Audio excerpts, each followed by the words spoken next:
Alright guys, here I am down at Golf Central tonight and I'm doing a little bit of a test. Now, last year I did the F7 Plus versus the Callaway Epic Sub-Zero. Cobra F8, Epic Sub-Zero. I'm going to hit some balls, we're going to talk about numbers, we're going to talk about technologies, and we'll see what the difference is, and maybe has Cobra fixed the shortcomings of the F7 Plus, which may be why I chose the Epic over it. So let's have a little bit of a hit and let's have a bit of a chat.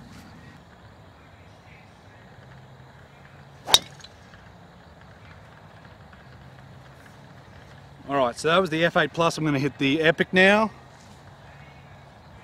I don't have the same shafts in them. Similar profiles, stiffer in the tip, both Aldilla. A little bit difference in length, so the actual Epic is half an inch longer. Same loft setup, they're both on 9 degrees. I'll have a quick little hit of the Epic and we'll see how that goes.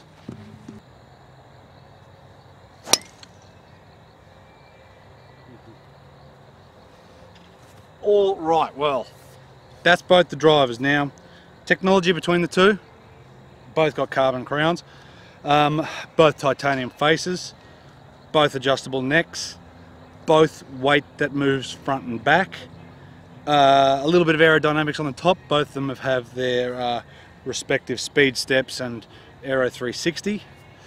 The only real difference is the Callaway's got carbon on the bottom, so it's pushed more weights. Also there's Jailbreak as well.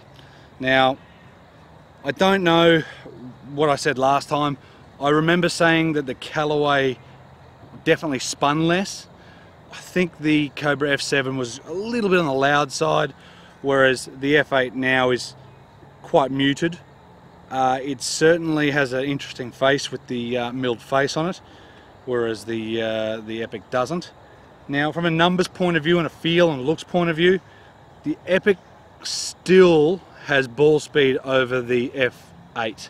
Now, I chose the Epic previously because it had quite a decent amount more ball speed, but now it doesn't. It's only like 0.4 mile an hour, so that can be me, that can be my strikes and all that.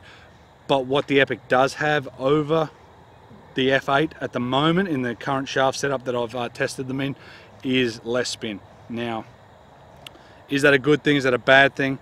If I was to swing it like the guys on tour, you know, 120 odd mile an hour, 118 mile an hour, and high 170 ball speed, then the $2 or sub $2 spin would be great. But because I swing at about 113, 14 and have about 167 mile an hour ball speed, then somewhere around 2, 3, 2, 4 spin is very, very good. It's going to keep it up in the air. Now, by the ball, they're both quite shiny because they've both got carbon on the top. It's very, very glossy. I kind of get lost in the Epic. It doesn't quite set up behind the ball as well as the Cobra. I think it's just got to do with the Aero 360s. It's a bit more pronounced. There's a little bit more of them as an aligning aid. That's about it really, but from a numbers point of view, very close ball speed, basically the same spin. I mean, the Epic does still spin lower. I thought it was going to be a little bit more ball speed after where I was testing it previously with the Epic, but of course Callaway's got a new one coming, so it'll be interesting to see that as well. That is a very impressive driver. Now, it does feel better, it does sound better. The Epic is very muted. There's something I don't like about it now after hitting more and more drivers. It's rather muted, so kind of lack a feel a little bit there, whereas that thing has plenty of feel. It's not super loud, feels great, goes a long way. So that's kind of what it's about. Spins a little bit higher here, a little bit lower in the Epic. So you need to get fit, you need to muck around with shafts and lofts and make sure you get the right club for you, whether it be the Cobra, whether it be the Callaway or TaylorMade or any other brand for that matter. Thanks for checking the video, guys. This is the F8 Plus versus the Callaway Epic Sub-Zero. Lower spin, better looks and feel. You decide, but my winner is the F8 Plus just. Thanks guys, we'll see you next time. Like, share, subscribe. Cheers.